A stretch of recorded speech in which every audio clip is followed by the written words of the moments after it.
On this prequel episode, we've got a Patreon. We're following up on Prince Caspian with our fan polls and previewing Cloudy with a Chance of Meatballs.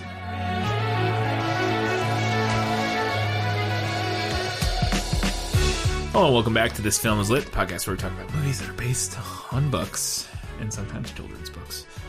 We don't have a Learn Anything segment this week. I was trying to put one together. I couldn't find a good direction for it, so I just decided again not to. I don't know. I wanted to, but I hadn't read the book. Anyways, it's a whole thing. But so no Learn Anything segment this week, but we will have. We're not stopping Learn Anything segments. We're gonna get back to them eventually. We just haven't had one the last two, I think. Yeah, the last couple. Yeah. Anyways, we'll get back to them. But we had something else we wanted to talk about, and that is the fact that we now have a Patreon. Yay! Yes, it's the thing that everybody does, but we decided to finally kind of get on board with that. We have enough listeners, I think, to kind of make sense to do something like that. We're both millennials, working, that millennial life and that hustle. And it seems like some people enjoy our podcast, and if those people would like to throw a couple bucks our way, we're not going to say no to that. But you obviously don't have to. The show's going to stay free forever. And we'll talk about, I'm going to get into what the tiers are real quick. We're not going to talk about this super long, just a few minutes to kind of tell you what the tiers are. You can, where you can find us, our Patreon, that sort of thing. And what you can expect if you do support us. But obviously, like I said, don't ever feel the need to support us. Don't ever feel weird about it if you can't afford it or whatever. That's, I mean, because I've experienced at times with Good, Bad, or Bad that people will message and be like, I'm sorry, I can't pay this month because of whatever reason. I'm like, what are you doing? Don't. I mean, I appreciate that they're apologizing, or that they feel, whatever, that they enjoy us enough to feel bad about it or whatever. But I cannot urge enough for everybody to not feel weird or bad about not supporting us. The fact that you listen is incredible on its own. So, but yeah, so we want to throw that out there, and we have some stuff for people who do decide to support us. So we're going to have 3 tiers on launch, and we don't think they'll change too much, probably. Hopefully not. We may add some stuff. We have some ideas kicking around that may get added to certain tiers down the road, but we don't know for sure, and we haven't fleshed out those ideas yet. So currently it's just kind of basic. But so we have 3 tiers. The first is $3 a month. This is all per month, not per episode or anything like that. So it's just one-time billing at the beginning of the month, and then that's it. So for $3 a month, you support us. Hey. And you'll also get early access and an ad-free version. And so early access, generally speaking, would mean that you would get the episode the night or evening before it comes out for everybody. I normally post it in the morning for the wide audience, and I usually edit it that evening. Like, we're recording this on Tuesday night right now, and it will go out Wednesday morning to everybody. But what I'll do is that when I finish editing the episode, and we can potentially try to edit them maybe a night earlier, whatever, we'll figure it out. But at least the evening before, I'll post a version for patrons, because there's a patron RSS feed. If you've not used Patreon before, if you do go to support us, you can, there will be an RSS feed link, and it varies based on your podcast supplier, how you do this, but there's a way you can, and it's pretty easy to Google and figure it out, to take the RSS link that is on our Patreon feed and put that into whatever podcast app you use, and then you will get access to our Patreon podcast app, or Patreon podcast feed, which that's where I'll be posting the episodes early. So at least the evening before, if you want to get it early, you'll get it early. Ad-free doesn't apply right now, but if we ever do get big enough, I figured I'd keep it in there just on the off chance if we ever do get big enough to have ads. Yeah. Then you won't have ads in your. If you're a patron, you won't have ads in your version because you're already giving us money. We don't. Yeah. So, second tier is $6 a month, and that gets you bonus content. So this will primarily be, it gives you all the other stuff from the $3 tier, but it also gives you bonus content. That will primarily be like bonus episodes, where after we're finished recording this prequel episode right now, we're going to record a discussion on The Mandalorian, the 2 episodes that are out so far, and Dollface, which is a show we've been watching on Hulu. We're going to talk about how we feel about that show, those two shows. Give our thoughts, be 30, 40, whatever, how long episode. And so it'll probably primarily be that mostly, but we have other ideas. It may be other stuff. It may be behind the scenes pictures sometimes. I mean, we post it. It's not that we're going to stop posting some of that stuff to Facebook or whatever. Mm-hmm. It's just that there may be some extra stuff. But primarily that will be bonus episodes of the show about certain things. And now that isn't to say that if a big movie comes out that we want to review, when Rise of Skywalker comes out, that'll probably go to everybody. Mm-hmm.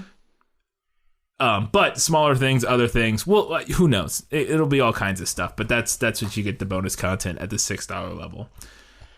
And then the final one that we have right now is the $15 level per month, which you get all the stuff said before. You also get priority recommendations. So if you're at the $15 level, we will try. And now in the early stages, this will be easier than if we get a bunch of $15 patrons. This will become more complicated, but we'll figure it out when we get there. You will get priority recommendation status, where if you support us at that level, if you recommend something, we will do our very best to work that into our schedule sooner rather than later. We have tons of stuff on our list. We have tons of recommendations. Mm-hmm. But if you're giving us $15 a month, we're going to figure out a way to work that in pretty quick. So, again, I can't make any promises on exactly how quickly or whatever, but that will be, you will get priority recommendation status. Also, we're going to give you recognition in every prequel episode at the beginning or the end of every prequel episode. We're going to read through all of our $15 patrons. Right now, I think it's just called Hall of Fame patrons or something like that. But we still haven't figured out the names for all the levels, but we'll come up with clever names. We just haven't done that yet. But we'll read out all of our $15 patrons every prequel episode. So you'll get a little bit, if you want to change your name. I know a lot of podcasts that I listen to, the patrons will change their names every couple of weeks to some other sort of inside joke or something, blah, blah, blah, whatever. So you can do that, and then you'll get it read out. Or a cause you support or whatever. It was one of the podcasts I listened to. Somebody has used their patron name since the beginning. I've been listening to the podcast to promote the opposition to ear docking and declawing of pets. So whatever, it can be whatever you want, but and also at all tiers, and I forgot to mention this earlier, at every single tier, 3, 6, and 15, when you sign up the first time, we'll give you a shout out once when you first sign up, but not repeatedly. If you're at the $15 level, every week you'll get a shout out. So, or every other week, I guess, you'll get a shout out. So that's how it's going to work. Those are our tiers. And like I said, it's mostly if you just want to support us, if you like what we do and feel it's worth some money, then cool. If not, that's cool too. You do you. Anything to add, Katie? No. Okay. Fantastic. All right, that was it. That's our Patreon announcement. You can find it. You just search This Film Is Lit on Patreon. Should be able to find it. We'll post. We'll also have social media links on Facebook, Twitter, Instagram, all those places. So if you follow us on one of those, you'll be able to see it. We'll post a link to it. So that's for that. Let's get on and talk about what other people had to say in our fan polls and comment follow-up. So, my call to give it to the movie was not nearly as controversial as I was slightly worried it was going to be. Not at all. According to our audience that voted. According to the people that voted, the movie actually won out. Yeah. On every platform, right? Yeah. On Facebook, we got 7 votes. The book took 43%. The movie took 57%. So it's 4-3. It's 4-3-ish, yeah. We got a couple of comments, a few from people who usually weigh in. Ray on Facebook said, I watched this movie a considerable number of times as a kid, and just like you guys, enjoyed it more than the first movie because of its pacing and action sequences, as well as what I felt like was fun development of fun characters. Even though as a kid I quickly read and was really able to enjoy the book The Lion, the Witch, and the Wardrobe, and even ones like Voyage of the Dawn Treader and the Magician's Nephew, I found it really difficult to finish Prince Caspian, as it felt really slow and lacking in the fun that the movie possibly made me expect. That is a risk that you take when you see the movie before you read the book. It's true. But it is interesting that that's exactly follows your... Yeah, although you didn't... Did you... My similar assessment of it. Did you... And I don't know if... I guess we didn't discuss this on the main episode. Did you read the book before you saw the movie? Like, yeah. Oh, okay. Yeah. Okay. I read all the Narnia books as a kid. That's what I thought. Way before they were making movies. Okay. That's what I thought. I just couldn't remember for sure that you did. But yeah. Mm-hmm. Okay. Also on Facebook, Jennifer said, I've never read this book, have no real nostalgia for the book or the series. She also talked a little bit about like how she feels about the religious aspect of it. Yeah. Not so great, which was kind of similar to how we feel about it. Yeah. But kind of coming from the opposite perspective of being from a very religious upbringing. She said, due to an ultra-religious upbringing where depiction of magic of any kind was evil, also a Jesus allegory in the form of a talking animal was viewed as sacrilegious. That's interesting. That's kind of the opposite perspective of mine, to some extent, where I came up from a non-religious background. Yeah, it's a more extreme perspective, I think. She said, so when I finally caught up on these books, I was already aware that it was written with the goal of like making children more accepting of Christianity. Not having experienced it when I was young, I didn't have childlike wonder and enchantment with any of the books. I picked the movie because I felt like it nails everything wonderful that it's at the heart of the story, has much better pacing, and I believe in the characters much more on screen than I do on the page. So your experience is reflected by every one of our listeners so far.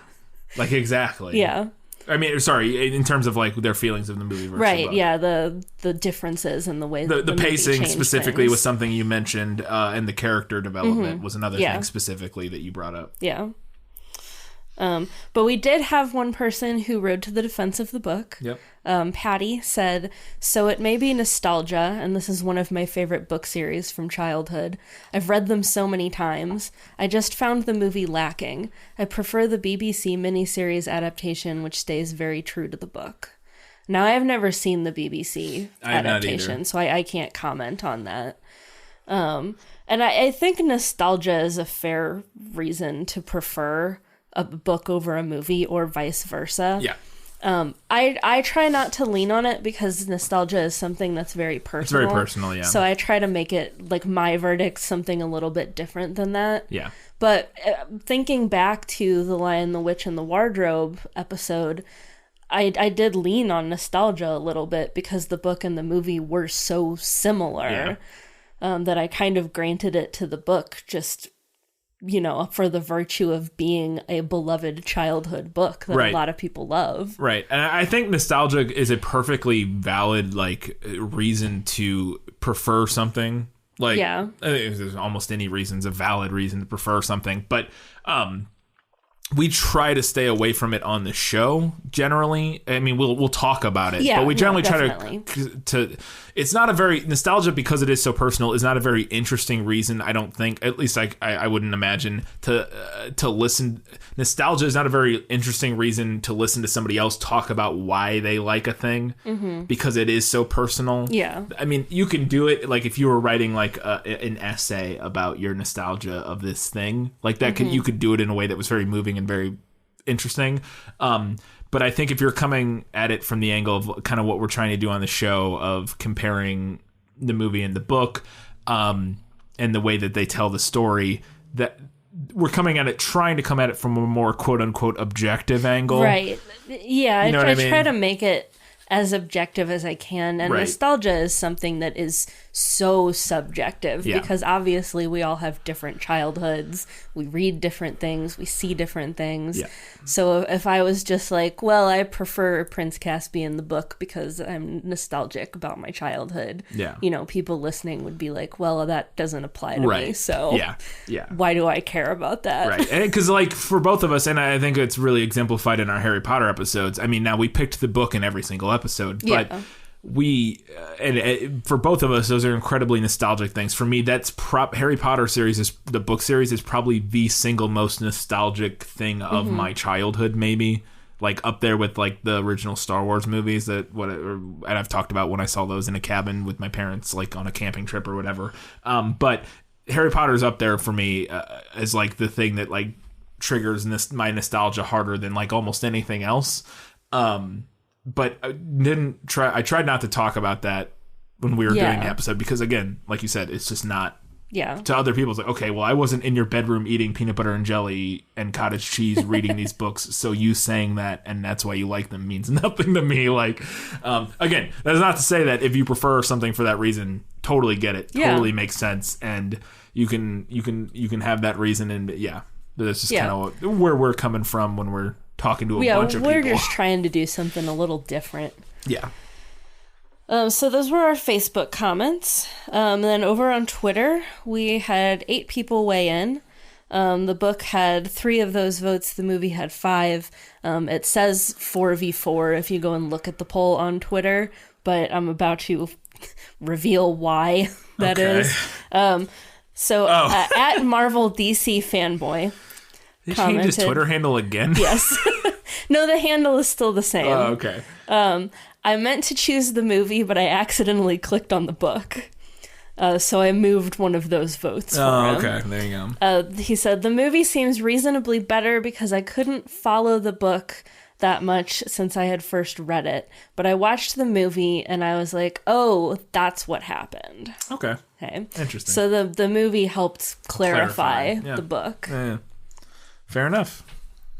And we also had a whole thread of comments. And they warned us before they wrote this that they were going to have a whole thread of comments. So you're going to hit some highlights from at Alderoshka. Yeah, Alderoshka. Alderoshka, sounds right.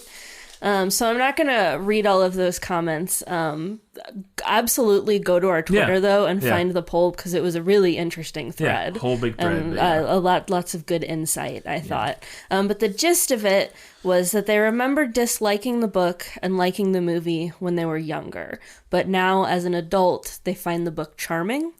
They said they thought that the Narnia books seemed unique and that they're lighthearted and they're not trying to be like dark or epic like a lot of other series kind of try to do. Series, and especially recently. Yeah. And then in contrast, the movies, they said, seem to be low-key ashamed of being fairy tales for kids and try way too hard to be grand, action-packed high fantasy and draw heavily from things like Lord of the Rings, which I think is a fair criticism of the film. I think it's fair in this movie, and I think we talked about it in the episode quite a bit, is that this movie definitely felt like it was trying to course correct from, because I think that the first movie, and it's why I talked about it in the first episode from my memory, that I didn't like it as much when I saw it at the time, was because it didn't feel as epic and cool and like as big of a grand fantasy story as Lord of the Rings, and which is what I was comparing it to when I saw it, the first movie. And I felt like this movie course corrected. It seemed to try to course correct from that slightly, and so I enjoyed it more. Again, as a Lord of the Rings fan, as somebody who has no attachment to these books, so I can totally see, at least in this regard, in regards to this movie, why they would, that analysis. Yeah. Now the tone of Lion, the Witch, and the Wardrobe, the movie, definitely matches the books a little bit better. Yeah. So basically, for Alderoshka, the movie was a bit generic and didn't preserve the charm and soul of the book. All right. There you go. The movie also got 4 votes on our Instagram account, but no interesting comments. So I saw that. It was just like people like movie. It was just like people saying movie. So. All right, fair enough. If you say so. All of our Instagram posts for that episode also did like gangbusters. If you follow us on Instagram, you'll notice like out of nowhere, all of those were getting like hundreds of likes. Oh, I don't know if they'll be able to see it because Instagram made this change where you can't. I don't know if they can see it on our account or not. You can. Well, it doesn't show you if you click on where it says others. Yeah. You can scroll. I mean, you can't see how many exactly, but you can see that it's a lot compared to like. I mean, like, not like really well compared to like big Instagram accounts. Right, but compared to our normal. Compared to our normal interaction that we get over there, something about the tags or something. Yeah. These posts did wildly well. And we discussed it a little bit. I think my hypothesis is that this movie series, because it wasn't as popular and as beloved as, say, Harry Potter or Lord of the Rings, that there isn't the same sort of market saturation for Instagram posts, for posts about these movies. All of our stuff was probably at the top of that. That's what I'm saying. So when their posts do show up, the people, and there definitely are plenty of people. It's not like nobody saw these movies. Plenty of people saw them. So the people who do really love them are like, hey, somebody posted a thing about a movie I like. You know what I mean? That's my guess is why they did so well, is because it's like a less saturated market versus Harry Potter and other stuff like that. Instagram is also like... It's weird. I have mixed feelings about. I like Instagram like on my personal account, but like on the business account, Instagram mystifies me. It's a little strange. It's a strange. I'm like an old person shaking their fist right now. It's a weird social media site. It's a little strange. All right, that was it for our follow-up poll and comments. Thank you to everybody who commented or voted and all that good stuff. Let's get on and talk about Cloudy with a Chance of Meatballs, the book. Since he was a little boy, Flint Lockwood dreamed of being a famous inventor. Remote-controlled television!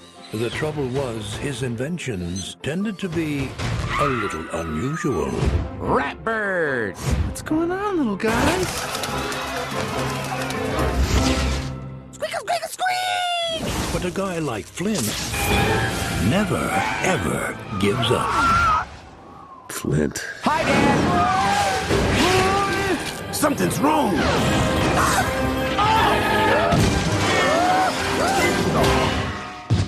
All right, Cloudy with a Chance of Meatballs, the book. It's a children's book written by Judy Barrett and illustrated by Ron Barrett. They're a husband and wife team. First published in 1978. This book is older than I thought it was. Yeah, I didn't know how old it was, but when I looked at it from when you had it and when I like glanced through the illustrations or when you like showed me a page or whatever, I wouldn't have guessed 78. Yeah. I would have guessed I just remember it like so vividly from my childhood. I guess I assumed somewhere along the line that it was like from my childhood and not from earlier. Yeah.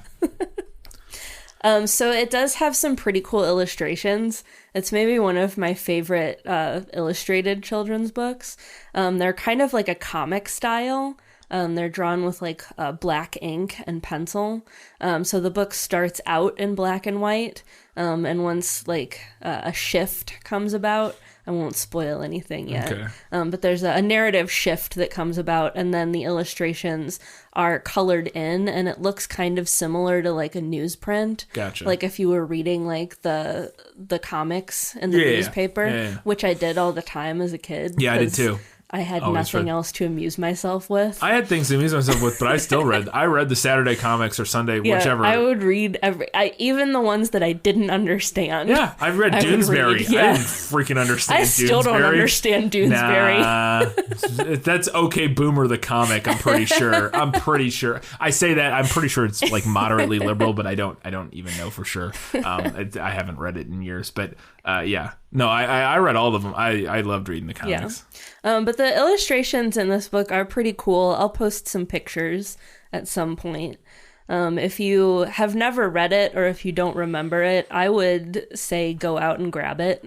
Again, go get it from the library or something, because it is a pretty neat looking book. It's also won some awards. It has some accolades. It won the California Young Readers, or it was a nominee, rather, for the California Young Readers Medal in 1982. According to Scholastic's website, it received a place on the New York Times Best Illustrated Children's Book of the Year list. Now, that source didn't say for what year. I think most likely publication year, but I think reprints can get onto bestseller lists. So. I would think if it was nominated for a Young Readers Medal or something, that it maybe that it was like a reprint year or something, and that maybe that year it got a lot of exposure for whatever reason, That's and maybe true. that's when it got nominated.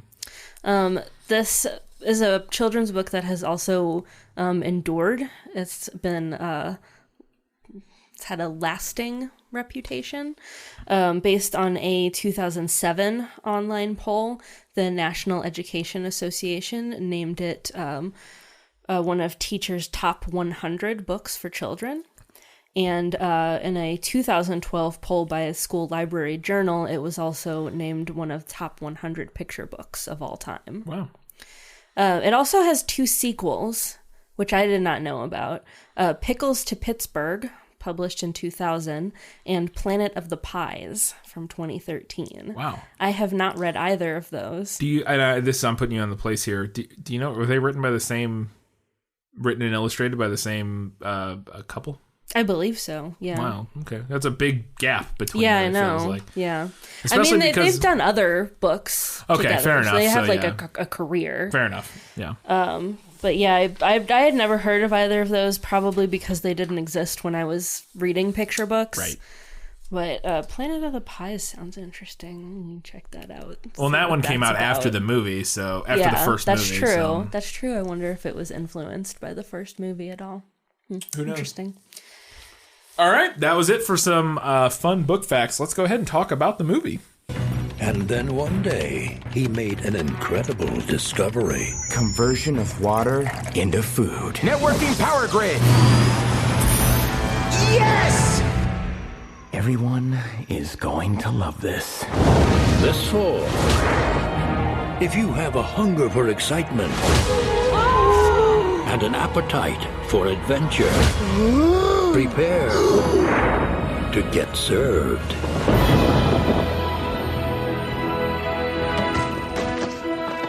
I learned so much. I don't have a ton of facts, but I learned so many interesting things. Mainly one interesting thing that I had no idea about. So I've never seen this movie, first off. I just one of those ones I just missed for whatever reason. Who knows? I've seen like pieces of it here and there. I've never watched the whole thing. Literally never seen a frame of it other than maybe the trailer, maybe. So I had never seen it. And so when I was doing research, I did not know this, even though we had talked about doing it, whatever. I hadn't looked up anything until today when I was doing research. And I was like, okay, 2009 film. It's the directorial debut of Phil Lord and Christopher Miller, which anybody who's seen any big movies in the past 10 years will recognize those names. Probably more, they're probably more known as the combination of Lord and Miller. But they directed the Jump Street movies. 21 and 22 Jump Street with the I can't remember either of those actors' names. Why? Channing Tatum and Jonah Hill. Jonah Hill, yeah. They also directed the Lego Movie. I think they only did they might have done the sequel. I'm not sure. I didn't see the sequel. I really liked the Lego Movie. Yeah, Lego Movie is fantastic. I didn't see the second one. I heard it was meh, but so 21 and 22 Jump Street are hilarious. 22 Jump Street in particular, I found just delightfully hilarious without even having seen the first one. I saw the second one first. Lego Movie was incredible, fantastic. They directed the Solo film for a while, and then they were fired for creative differences, supposedly. Oh yeah, there was a lot of hubbub about what was going on there, and they were potentially taking it in a more comedic angle than maybe the studio wanted, and that sort of thing. And so they ended up getting fired from that, but they were all working on the Solo film. And more recently, they wrote, or at least one of them did. I think they both did. They wrote Spider-Man Into the Spider-Verse, which is one of my favorite movies of the last 10 years. If definitely not like one of my favorite. It was my favorite movie in 2018 or 17 or whatever year that came out. 2018. 2018. Yeah. It was my favorite movie that year. Just so good. And this I did not know. This was the other thing I learned. So I was a big fan of this TV show called Clone High, which was an MTV animated show from like the early 2000s, I think. I've never heard of this. Yeah, it but only I also ran. Wasn't allowed to watch MTV. Yeah, it only ran for like a season or two, I think. There's only probably like less than 20 episodes if I had to guess. I don't know for sure. But the creator of it was, and I knew one person I knew that was involved with it was Bill Lawrence, who is the guy who created Scrubs and wrote most of Scrubs. I did not know that Phil Lord and Christopher Miller were his co-creators and writers and directors on the show. They also did voices on it. And so if you watched Clone High, Phil Lord and Christopher Miller were big parts of that, and I had no idea. So they've been a team for a long time. Yes, and like I said, I think Clone High was like the very early 2000s. I remember watching it in like high school or maybe even middle school. I don't remember exactly the years, but it was early 2000s, mid 2000s. So yeah, they've been together for a long time, working together, and Clone High, I bet it's problematic now. I mean, if I had to guess, most things from the early 2000s are at least a little. Yeah, at least a little. And I mean, if you go back and watch Scrubs, I still love Scrubs. I think it's a great show still, and a lot of it holds up, but it also is very problematic at times. So I would imagine that Clone High is similar. I don't know. I haven't watched it since when it came out, whenever years those were, but I thought it was hilarious back then.